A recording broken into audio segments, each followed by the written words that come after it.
Ballal TV দেখে আমি বেরিয়ে যাচ্ছি।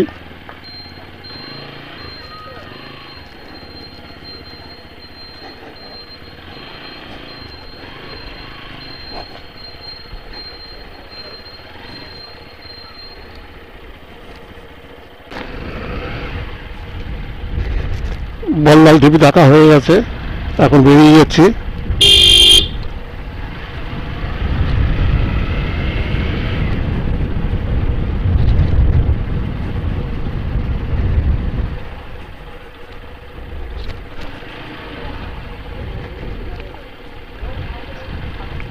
গ্রামের মধ্যে এই বল্লাল টিভি,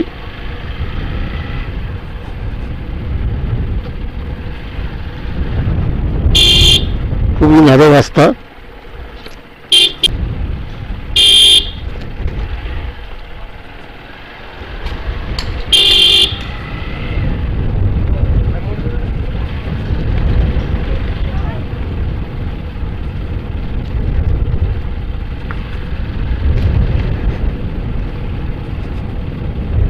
আসবার সময় বামনপুকুরের যে মোড়টা আছে, সেই মায়াপুর যাওয়ার যে রাস্তা, তার পাশে যে মায়াপুরের আগেই বামনপুকুর পড়বে, সেই মোড় থেকে ঢুকে যেতে হবে।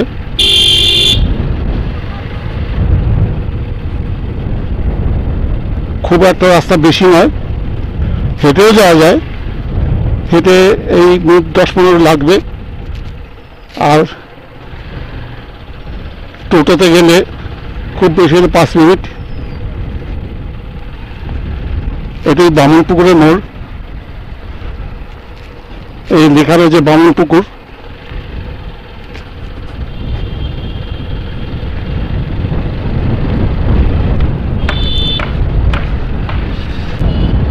এখান থেকে যাব বেথরডাউরি ফরেস্ট।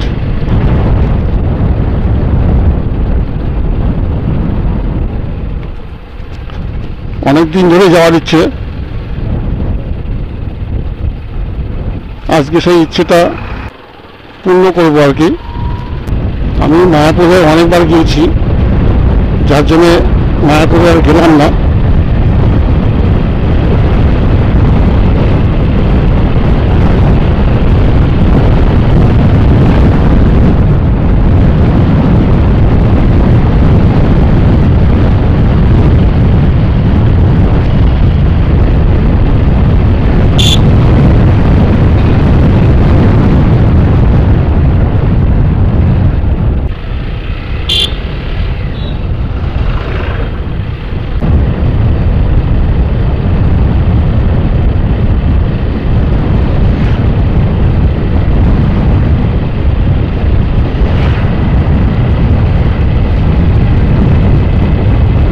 মায়াপুরের রাস্তা এখন যথেষ্ট ভালো।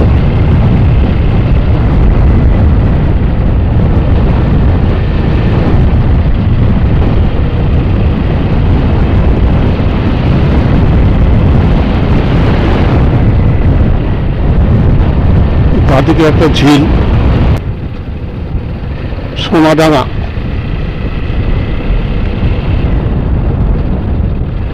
সোনাডাঙ্গা পার হয়ে এসছি।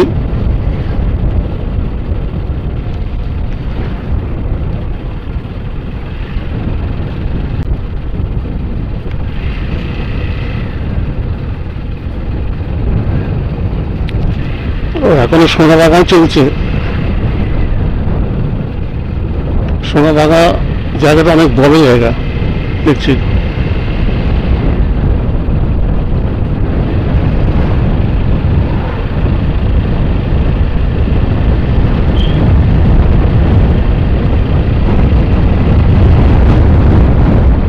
এই পুরোটাই হচ্ছে সোনাডাঙ্গা।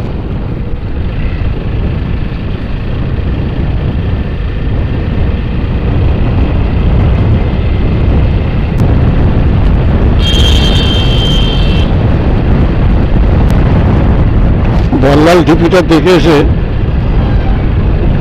ভালোই লাগছে, আবার একটু মনও খারাপ হচ্ছে। ভালো লাগছে এই কারণে যে আমার একটা অনেক দিনের একটা আশা ছিল, অনেকবার চেষ্টা করেছি ঘরের কাছে এই বল্লাল টিভি, কিন্তু যত কাছেই হোক কিছুতেই আশা হচ্ছিল না, আজকে সেটা পূর্ণ হয়েছে। আর কষ্ট হচ্ছে এই কারণে, দুঃখটা এই কারণে যে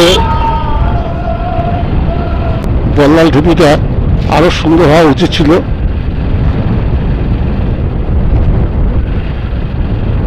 এখানকার পুরাতত্ত্ব বিভাগ ঠিক মতো যত্ন করছে না, যত্ন না করাতে জঙ্গল, চারিদিকে জঙ্গল হয়ে একেবারে ঘাস জঙ্গল, এইটা আমার একদম ভালো লাগেনি।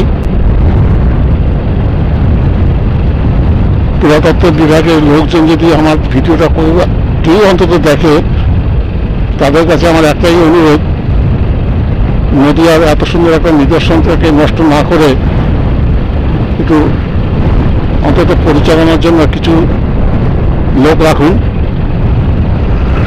সে পঞ্চায়েত স্তরেও হতে পারে, যে কোনো স্তর থেকে এটা আপনাদের হাতে যে ক্ষমতা আছে সেই ক্ষমতা থেকেই ব্যবহার করুন, যাতে সবাই দেখে অন্তত খুশি হয়। শুধু যে আমরাই দেখছি তা তো নয়, আমরা ছাড়াও বাইরের থেকে লোকজন আসে এটাকে দেখবার জন্যে। তাই আমার ওদের কাছে বিশেষ অনুরোধ যে এটাকে যত্ন নিন।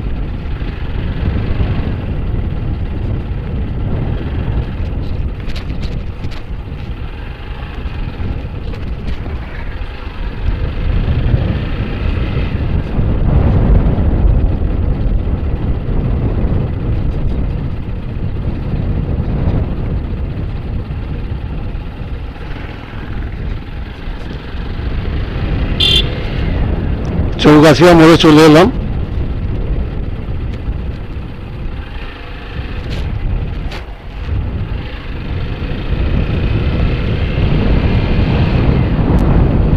বাবুমন্ডল জাতীয় শহরে চলে এসেছি।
ধুবুলিয়া চলে এলাম।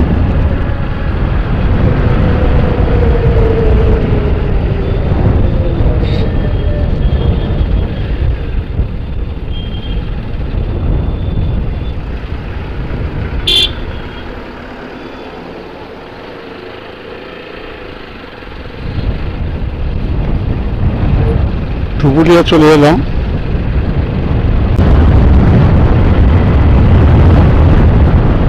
ভোলাডাঙ্গা পার হয়ে যাচ্ছি। জায়গাটার নাম হচ্ছে ভোলাডাঙ্গা।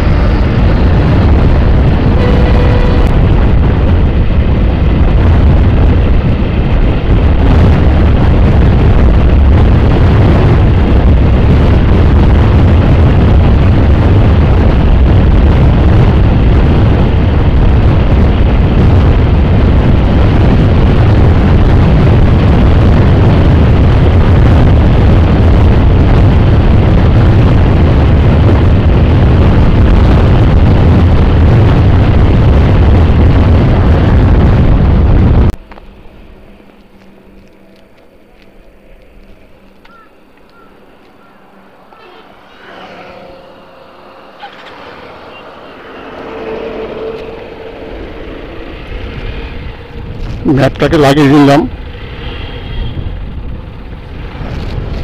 ভেতরে গেলে হবে না, পেট্রোল স্টেশনে অনেক আগে এটা ফরেস্টটা।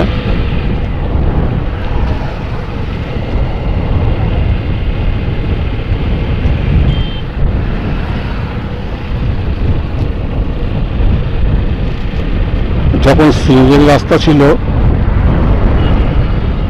তখন এমনি চিনতে পারতাম, কিন্তু এখন যেহেতু রাস্তা ডাবল হয়ে গেছে একটু অসুবিধা হতে পারে। ভেতরে হইতে ব্রিজের উপরে উঠে গেলে আবার ওই পাশে চলে যাব।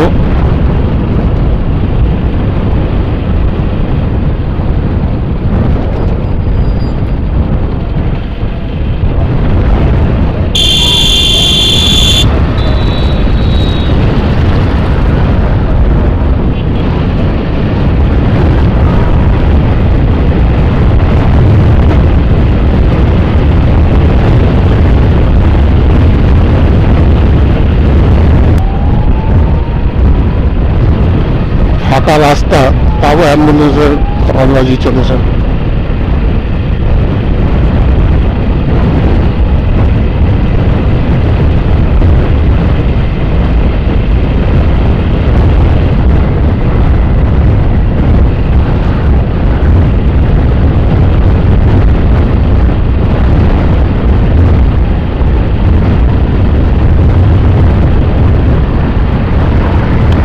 কিলোমিটার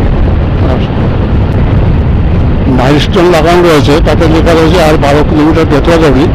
তো বেতোয়াগাড়ি যদি 12 কিলোমিটার হয়, অন্তত তার 2 কিলোমিটার আগে হয়তো ফরেস্টের গেট হবে, হয়তো 10 কিলোমিটার মতো আছে।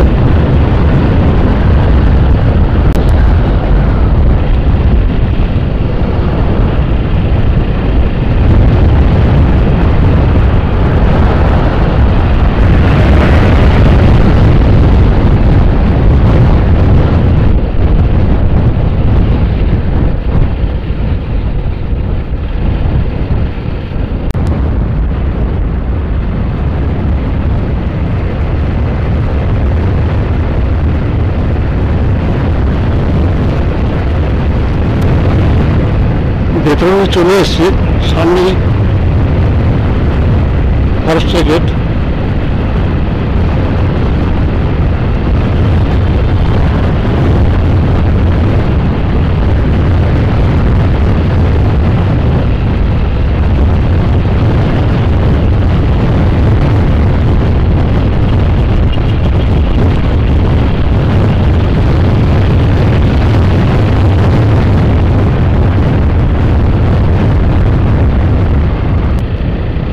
আর 1.5 কিলোমিটার রাস্তা আছে, কাছেই চলে এসেছি। বেতোয়া দৌড়ি।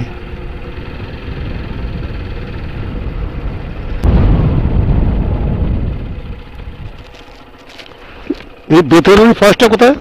ফরেস্ট গেট আরো সামনে।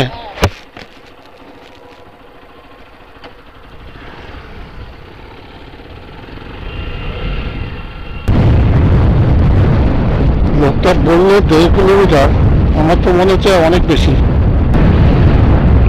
মনে হচ্ছে চলে এসেছি।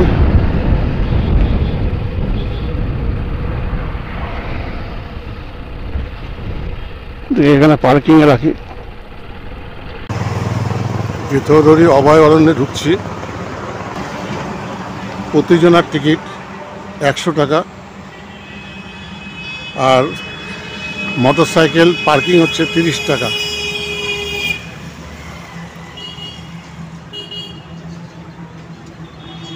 এখানে গাড়ি রেখে দিয়েছি, 30 টাকা পার্কিং। পাশে বাথরুম আছে ছেলেদের এবং মেয়েদের। বেতোয়াগাড়ি ফরেস্ট, বাদিকে নাকি মিউজিয়াম আছে, আগে মিউজিয়ামটা দেখে নিই।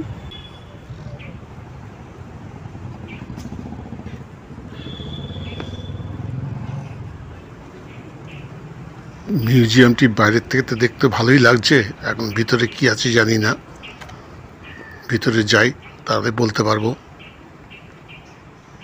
বাইরের গাছপালা এবং এই মডেলগুলি দেখতে তো ভালোই লাগছে, ভিতরে কি আছে কে জানে। ফটোগুলো মোটামুটি বিভিন্ন রকম পশু পাখির ফটো সব দিয়ে রেখে দিয়েছে। পলাশীর যুদ্ধক্ষেত্র, তারই ছবি এখানে।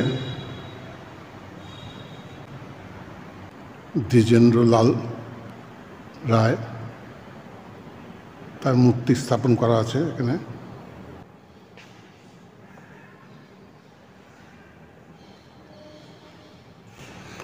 এটার একটা মিউজিয়ামের মধ্যে সমস্ত এগুলো ছবি, কোথাও ডেমো, কোথাও ছবি বানিয়ে রেখে দিয়েছে।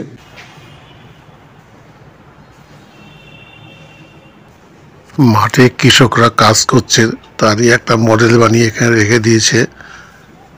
পাশাপাশি আরো দুই একটা এরমই আছে, কেউ ফরেস্টে কাজ করছে।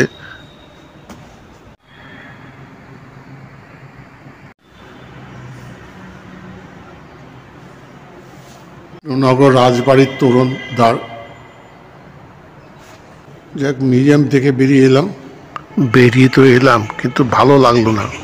না আছে পরিষ্কার পরিচ্ছন্ন, না আছে সাজিয়ে গুছিয়ে রাখা, না আছে লোকজন। ভিতরে প্রবেশ করতে 100 টাকার টিকিট নিয়েছে। জানুয়ারি মাসে লোকজন বেশি থাকে, তখন সব ফিস্ট করতে আসে, বাইরে ফিস্ট করে আর ভিতরে ঘুরতে আসে। হ্যাঁ উঠে আছে, এই তো এই যে উঠে গেছে সব ভালো মতো। হ্যাঁ এই যে দেখো সবাই উঠেছে। রানাঘাট। হ্যাঁ তোমাদের কোথায় বাড়ি? আচ্ছা, আমি বাইক নিয়ে এসেছি। হ্যাঁ দাঁড়া, ঠিক আছে ঘোরো তাহলে, দেখো কেমন লাগে আমাদের এখানে। ঠিক আছে আসছি তাহলে। এসো, কি নাম তোমার? রিমা। আচ্ছা। বিভিন্ন রকমের পাখি জাল দিয়ে ঘিরে রেখে দিয়েছে, কিন্তু না কোনো খাবার দাবার আছে, না কোনো কিছু আছে। মনে হচ্ছে যে জেলখানায় বন্দি করে রাখার মতো অবস্থা। এত অপরিষ্কার পরিচ্ছন্ন যে মোটেই কারো ভালোই লাগছে না। এই যে কিছুক্ষণ আগে যে মেয়েদের সাথে দেখা হলো, তারাও সেই একই কথা বলছে যে এত বাজেভাবে রেখে দিয়েছে। আর টিকিটের বেলায় 100 টাকা। গত বছর আমি পার মতন ফরেস্টে গিয়েছিলাম, যেটা 24 পরগনায়, দত্তপুলিয়া পার হয়ে যেতে হয়। ওই পার মদন ফরেস্টে, সেই পার মদন ফরেস্ট এর চাইতে অনেক ভালো। সেটাও যে আমি ভালো তা বলবো না, কিন্তু তার সাথে তুলনা করলে এর থেকে অনেক বেটার। হ্যাঁ তো দেখলাম তো। না ওইখানে কোন জায়গাটা বলুন তো? ওইটা ঘিরাতে দেখবেন, এইখান থেকে এই আপনার এই রাস্তা দিয়ে যাবো, যে গিয়ে ওইখান দিয়ে ঘুরে, ঠিক আছে ঘুরে দেখবেন। আর ঘেরা পুকুর, হরিণের খাবার জায়গা, কিন্তু কোনো হরিণকে আর দেখতে পাচ্ছি না। হরিণের খাবার জন্য এখানে সমস্ত ঘাস ফাস দিয়ে রেখেছে।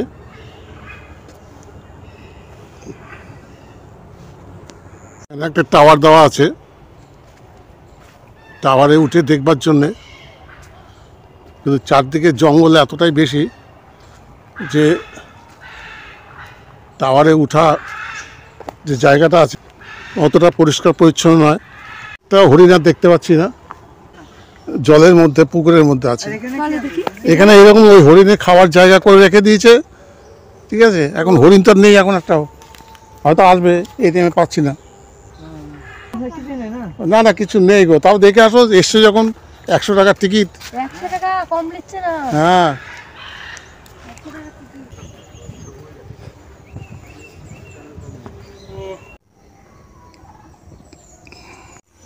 কুমির দেখা যাচ্ছে, রোদ পোয়াচ্ছে কুমির।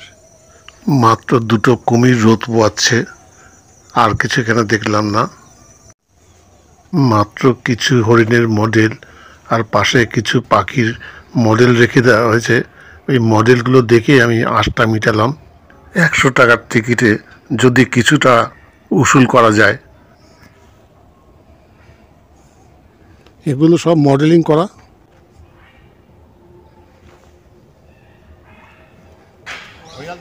হ্যাঁ দেখলাম, দুটো ঘড়িয়াল আছে, চারখানা আছে। দুটোই দেখলাম। হ্যাঁ, চারটা আছে। তাহলে জলের মধ্যে দুটো আছে। হ্যাঁ হ্যাঁ। তাহলে গাড়িটা বের করি।